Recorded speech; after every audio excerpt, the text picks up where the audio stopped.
Haribo, Haribo. Please don't stand in front of the TV camera. This is also a TV camera? Yep. Thousands of I know that, he's come just for the one day. I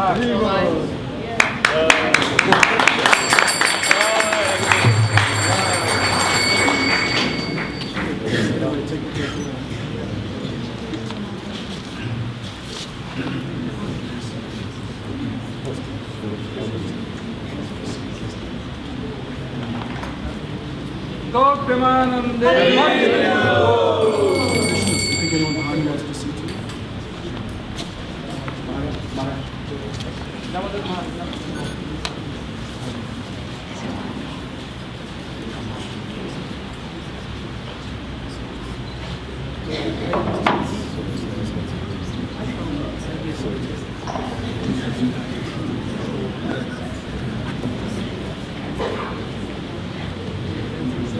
Today we are also fortunate to have in our midst His Excellency Nkosi Prince Mangosuthu Buthelezi to grace us on this very auspicious occasion. And sir, to you on behalf of South Africa, we thank you so much for coming here to be with Gurudev.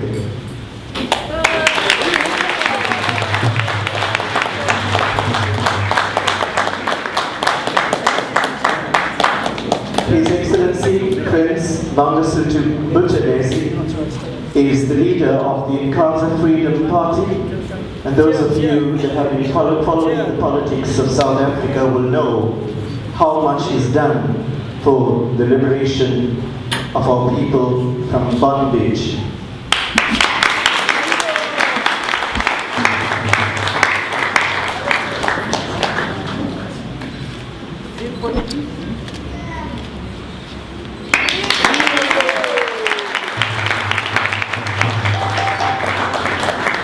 This is actually history in making, because an event as great as this probably, or may I say, will never be repeated. As in 1974 we had the opportunity of receiving in South Africa His Divine Grace A.C. Bhakti-Vedanta Swami Prabhupada Maharaj. Today we also have the opportunity in receiving Srila Gurudev in this country, which can never be repeated. I wish to now call upon His Excellency Prince Mangosuthu Buthelezi to say a few words on this auspicious occasion. Your Divine Grace, ladies and gentlemen, I'm delighted to be here at this special occasion to formally welcome His Divine Grace, Srila Bhakti-Vedanta Narayan Maharaja, on his first visit to our country, South Africa. Guruji will already be well known to Hare Krishna devotees and the Hindu community in South Africa, and indeed beyond. I read with great interest that Guruji is one of the leading teachers of pure bhakti in the world and has authored many best-selling books in many languages. I know that they are widely read here too in our country, and there's been a growing interest in Guruji's ideas, but of course in the practice of yoga in a stressful world. To follow a Hindu spiritual path, I understand, is to follow bhakti, or dedication to a personal deity of love, mercy, and grace, who calls for devotion and surrender. This concept is familiar to me as it is similar in practice, if not in theology, to the Christian concept of salvation. Hindus prefer the word devotion, a personal response to the feeling that one is separated from the ground of one's being. Although the Hindu concept of God is far different from the traditional Western understanding, in bhakti, a chosen deity manifests itself to the individual and calls for personal devotion. The deity is the only one expression of the divine who is unknowable and impossible, in fact, to define. In essence, Bhakti revolves around the philosophy of complete submission to God in the form of physical, mental, and emotional devotion. It promotes a life beyond the physical world, which is ruled by materialism and selfishness. It is a stage of self-actualization where all other needs, barring devotion to God, seem meaningless.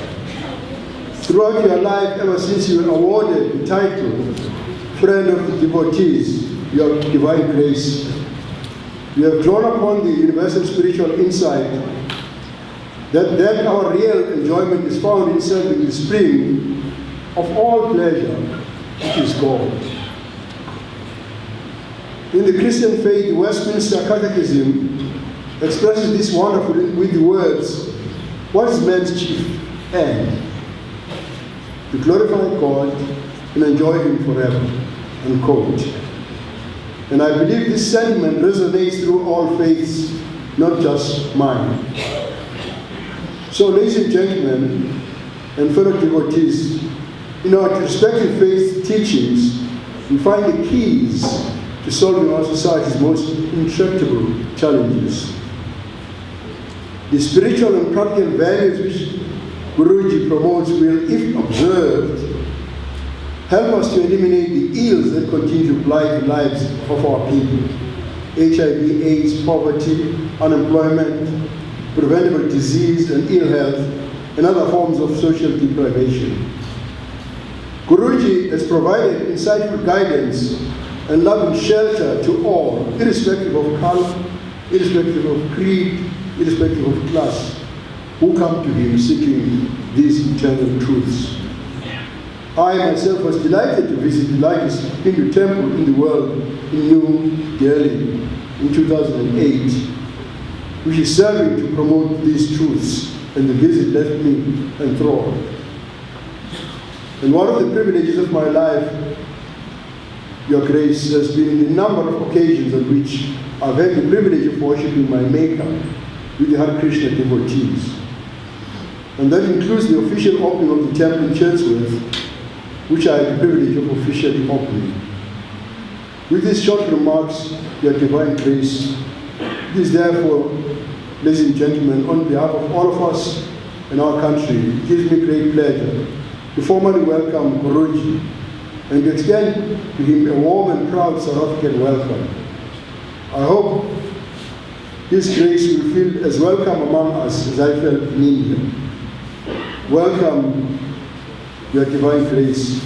Our country is blessed by your visit to our province of KwaZulu-Natal. We will be privileged to listen to your message to us. And this is a privilege for me, and I thank my fellow KwaZulu-Natalian devotees who thought that I should have the privilege of welcoming you to our province, Your Grace.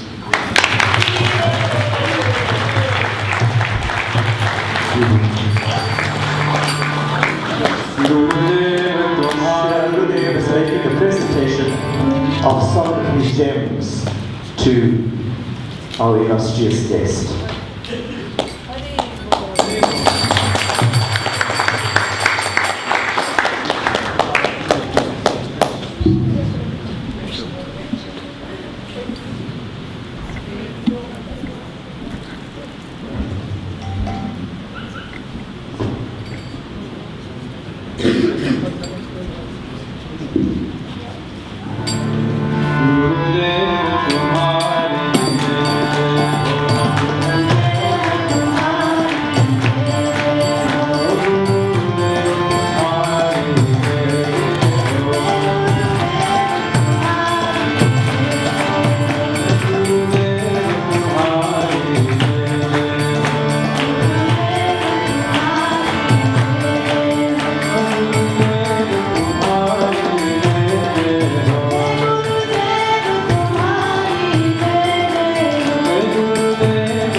Ladies and gentlemen, today it is indeed a blessed day for Durban, nay, for actually the entire South Africa, when we welcome one of the greatest living devotees of the Lord that is present on this planet presently.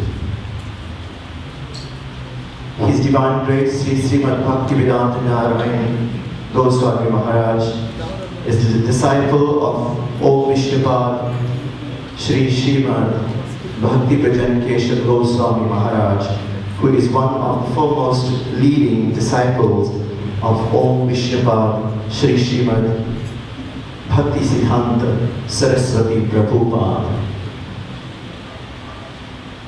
Srila Narayan Maharaj was born in a village named Tiwaripur, located near the bank of the sacred Ganga in Bihar, in Bharat.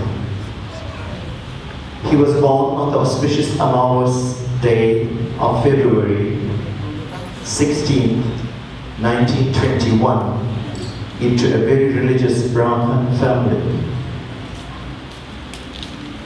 In February of 1947, he had his first meeting with his spiritual master, Sri Bhakti Prajan Keshav Maharaj, in Sri Navadvip Dham in West Bengal.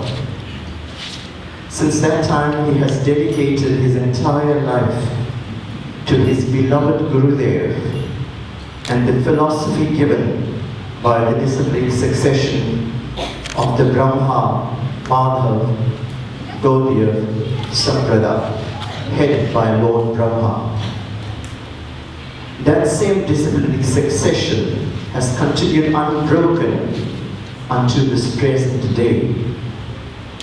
Srila Gurudev has travelled extensively along with Srila Keshav Maharaj on preaching tours throughout India over the next 5 years, and in 1952, on Gaur Purnim, his beloved Gurudev awarded him initiation into the sacred order of Sannyas.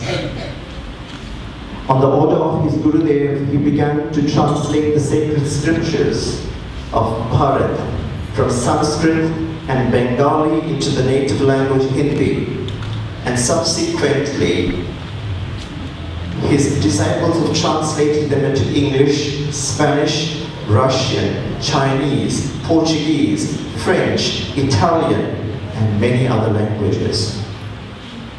A significant relationship in the life of Srila Narayan Maharaj was his association with His Divine Grace, Srila A.C. Bhaktivedanta Swami Prabhupada Maharaj, the world-famous preacher of Gaudiya Vaishnavism and the founder Acharya of the International Society for Krishna Consciousness, today known as ISKCON. They first met in Calcutta in 1948, and over many years, by having regular devotional exchanges and deep discussions of Vaishnava philosophy, Srila Narayan Maharaj and Srila Swami Maharaj Prabhupada developed a very intimate relationship. Srila Narayan Maharaj regards him both as his instructing spiritual master as well as his close friend. For nearly 50 years, Srila Narayan Maharaj has preached the sacred conception of unconditional love of Sri Radha and Krishna throughout India, and in 1996 has traveled around the world 28 times giving seminars and lectures. Srila Narayan Maharaj has demonstrated and exemplified the pure, unadulterated life of utter dedication and loving service to his Gurudev and the divine couple Sri Sri Radha Krishna. He has opened many temples in India and throughout the world that care for the spiritual welfare of thousands of people. In addition, he has committed himself to providing free medical facilities, gurukuls for children, food distribution, Sanskrit education, cow protection, and restoration of the holy places of the Holy Land of Bharat. Ladies and gentlemen, we can go on forever. But what I've actually described here might be said to be like licking the honey from outside the bottle. I now present to you the taste and the nectar, something that is deep within the Shastra and that can only be revealed by a pure devotee of the Lord. Because the devotee of the Lord actually will be able to unlock this treasure house. I now present to you, ladies and gentlemen, Srila Gurudev.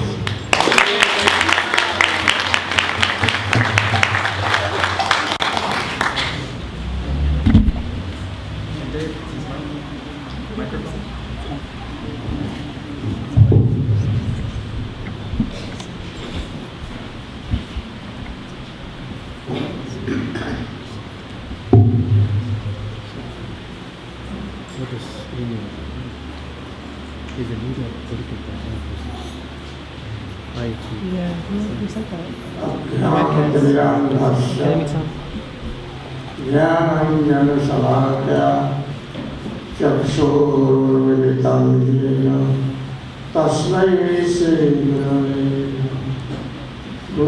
गौरचन्द्राय राधिकायै तदालये कृष्णाय कृष्णभक्ताय तद्भक्ताय नमो। First of all, my crores and crores of Dandot Prati Pushpanjali in the lotus feet of my spiritual master, Nitya Pravishtam Vishnupad, Ashtotas Vishmad Bhakti Pradhyam Keshav Goswami Maharaj, and send me to the lotus feet of my Shiksha Guru, Nitya Pravishtam Vishnupad, Ashtotas Vishmad Bhakti Pradhyam Swami Maharaj. My dear sannyasi brahmacharis, my dear chief guest, leader of party, and all devotees. First of all, I am very impressed by what man? Chief Bhutanese. Prince Bhutanese. Bhutanese. This good lady is very generous. So, my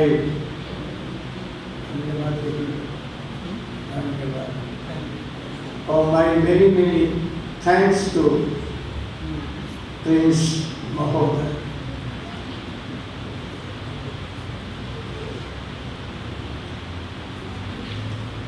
One thing I want to tell you all, that in this old age of 90 years, by the help of Vaishnava, I am traveling over the whole world. Why?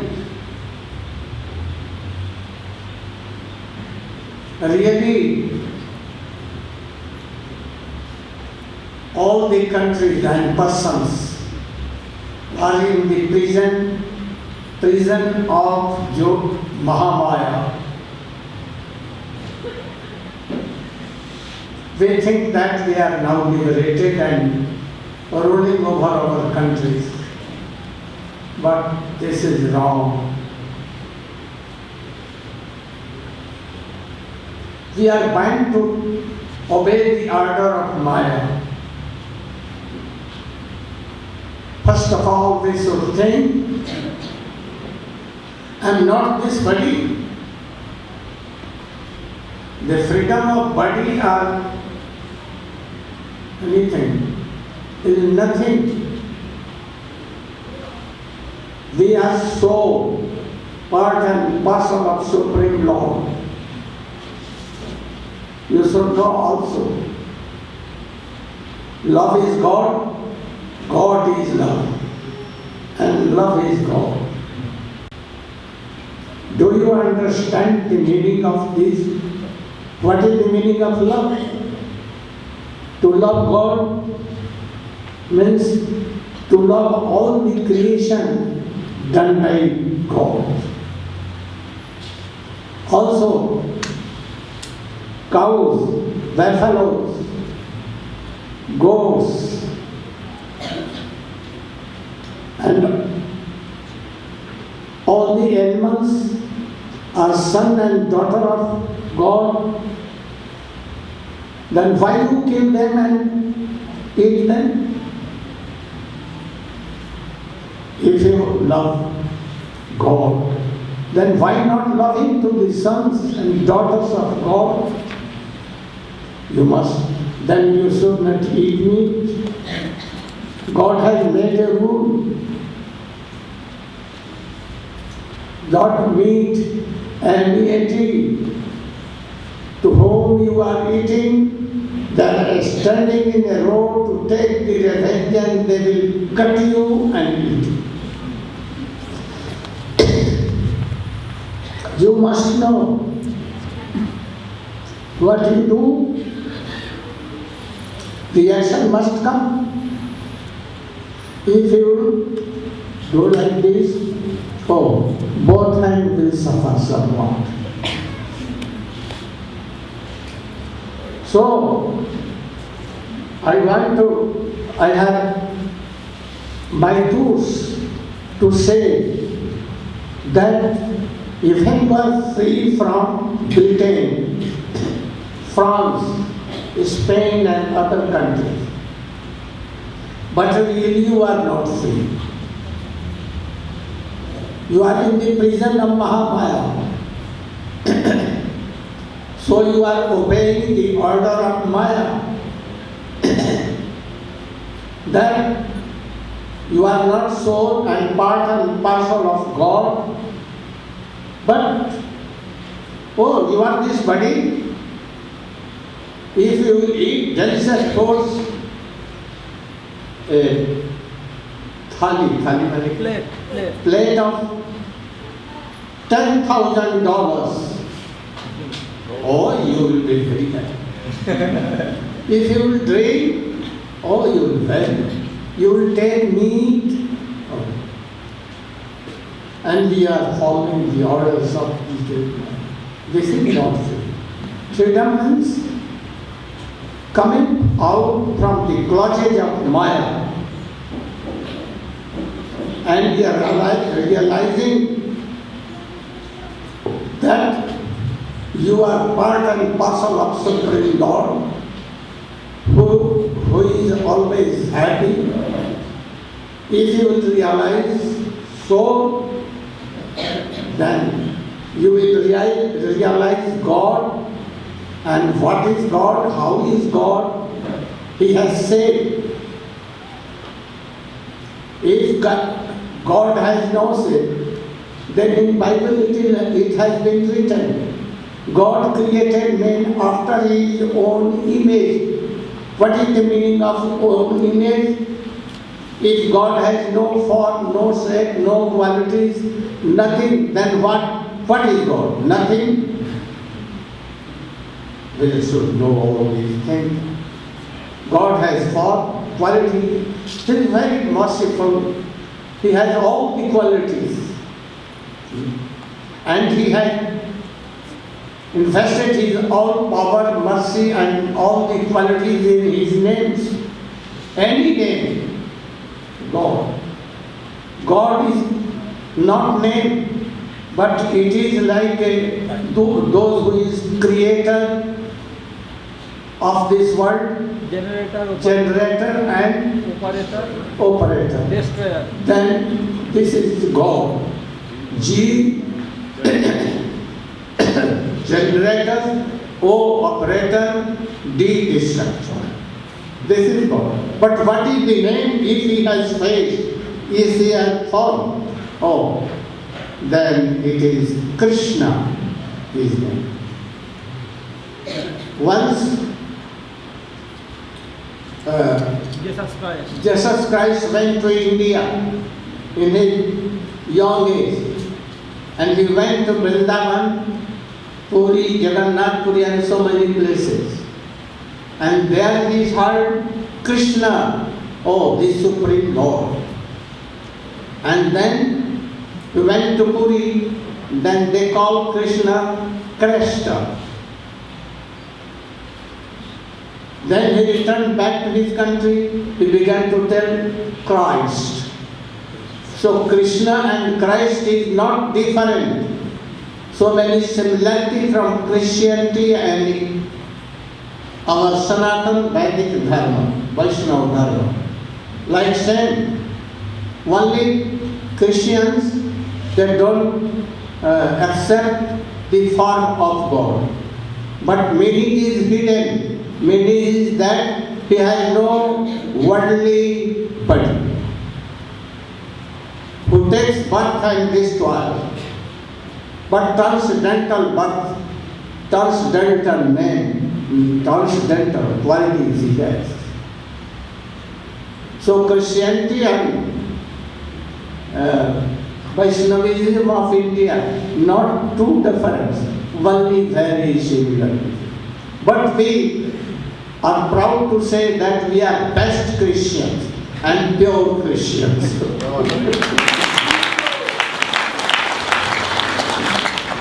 Because we obey the order of God that you should not take meat, not wine, not meat, not drinking, smoking, even smoking.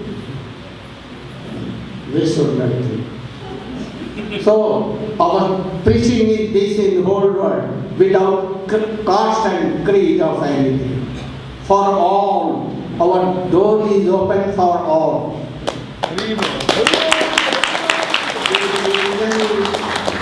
Our religion is not only for Indian any group.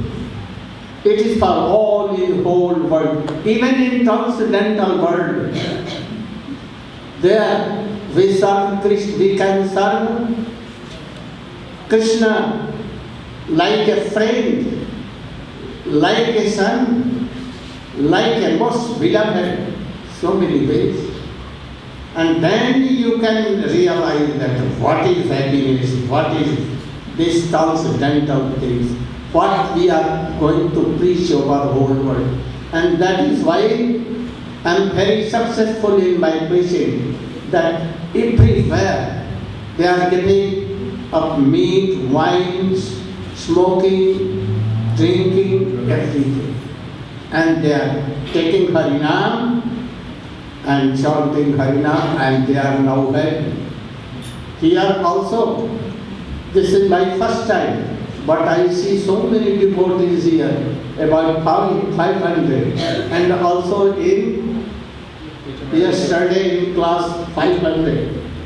So I am very much, I think that I am successful.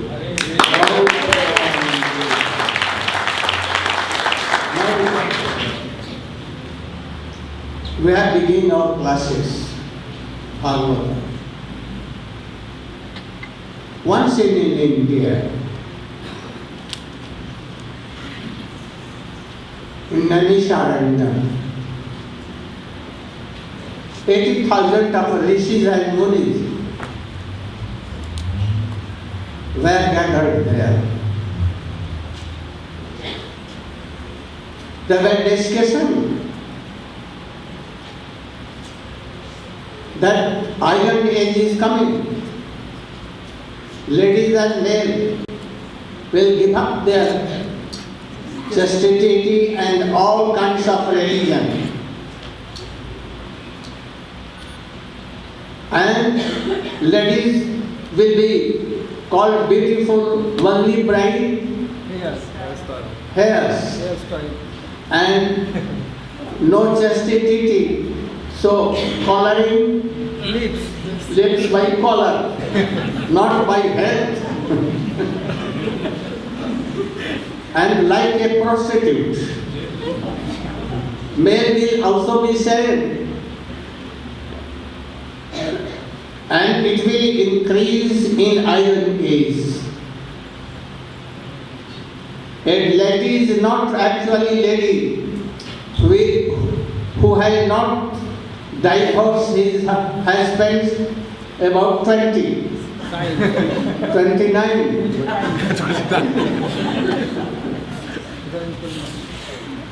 Sons don't know who is my father, who is my mother. This will be. And we will think that, oh, we are free country, controlling our countries and everything. But not controlling himself, his soul. So they are discussing how to save from this iron age. And then at once a very good saint, highest classes of learned saint came. His name was Sutta Goswami, disciple of very famous Sukadeva Goswami. Oh, they respected, like you respected me more than they respected that Rishi. And told, you are a great scholar and learned person. You have read from your, learned from your Sukadeva Goswami Guru and Vyasdev and others. How soul can be happy? He did not tell that how we can be happy, this body, but how our soul will be happy. Try to understand. Body and soul is not same thing. Soul has come from God, Krishna. So when soul will meet again with Krishna, then he will be happy. So they asked Sutta Goswami that from your memory collect all the things and in brief you should tell us if we are Shraddhalu, faithful to God. And then he began to tell.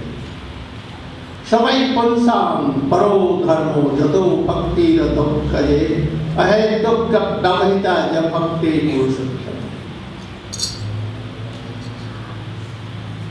Savai pansam, from all living entity, it is highest topmost of religions. To serve Supreme Lord. Continuation without break of honey. Continuous. And in the guidance of Guru. And without any worldly desire.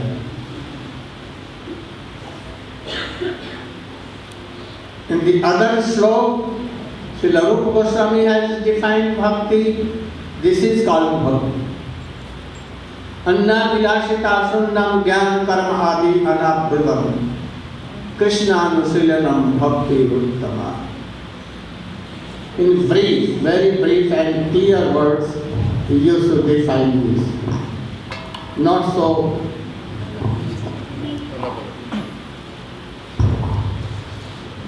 Guruve Gaurachandra Radhikaya Vidale Krishnaya Krishna Bhaktaya Tadavakdaya Namo Namah. So first of all, I offer my obeisances to Sri Gurudev, Om Vishnupad, Sri Srimad Bhaktivedanta Narayana Goswami Maharaj, Sannyasis, Brahmacharis, Vaishnavis, ladies and gentlemen, His Holiness, thank you for coming. So Sri Gurudev has ordered me to try to describe something about what is real devotion. What most people call devotion in this world is not pure devotion. It's mixed with some material desire, or some other desire. Therefore, it cannot be pure. Just like chocolate. If you mix it with sand, that chocolate is chocolate, but it's not completely relishable. Therefore, bhakti should be pure. It should not have any contamination.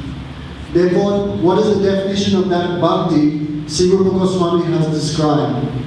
Anya vilasita sunyam gyan karmayanavitam anukulena krishnanushilanam bhakti uttama. What is uttam bhakti, or the topmost type of devotion? It should be continuously performed for the satisfaction of Krishna.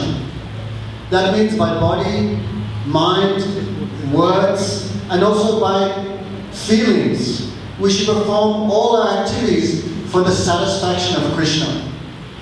It should be continuously performed. Just like if you take a jar of honey and you pour it from the top, it comes in an unbroken stream.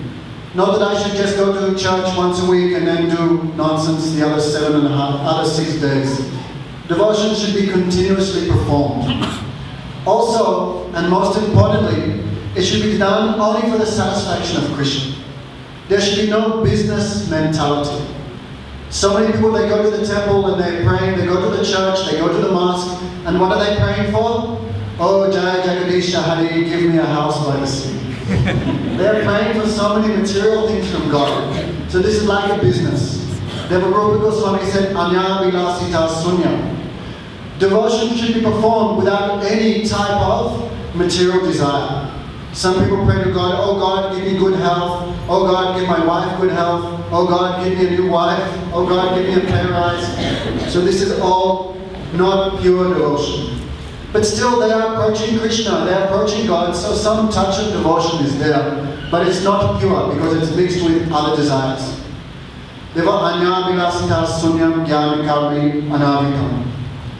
Devotion should not be covered by anything. Just like if you have a light, but you cover it by a bowl or some box, then the light is there, but it's not manifested. Therefore, devotion should not be covered by karma, means materialistic activity. For example, some people, we wake up, we eat, then we go, we catch the bus, we go to work, all day we're working, then we come back, we watch television. Whole day is passed in material activities. That means bhakti has now become covered by materialistic activity. This will be a fault. And also, so many people want to become one with God. So the question comes, if you become one with God, then how can you serve Him? It's impossible. To serve someone, there has to be two things. You and the person whom you're serving. But if you become one with God, then that service is destroyed. Therefore, bhakti sometimes is covered by materialistic desire, materialistic activity, and sometimes bhakti is covered by desire to become one with Bhagavan. This is called jnana.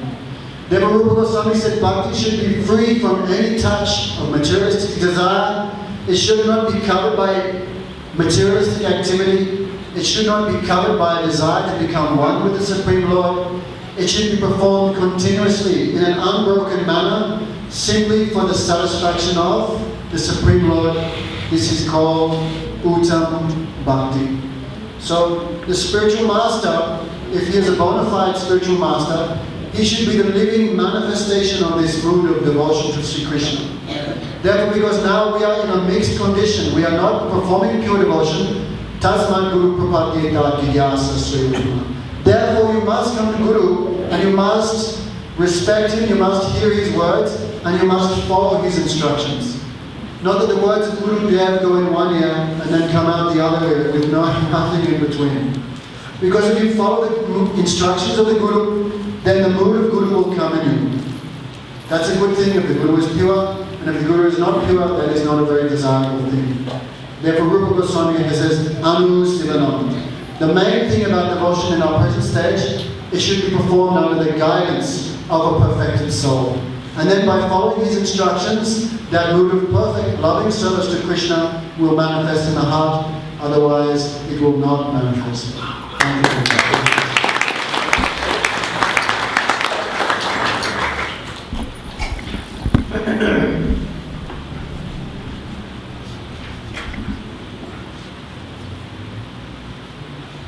This connection Further we are going to tell you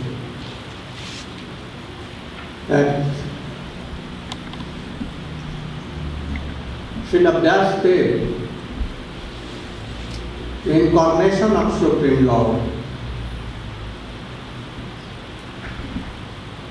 he divided Vedas in 4 classes.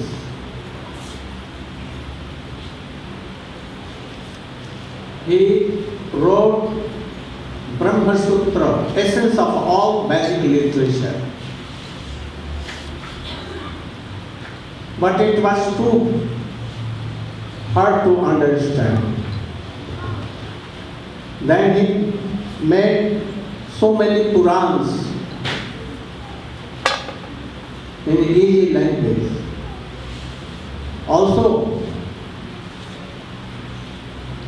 he made Srimad Bhagavatam, in which 18 adhyas, chapters, is called Gita, world famous book, Gita.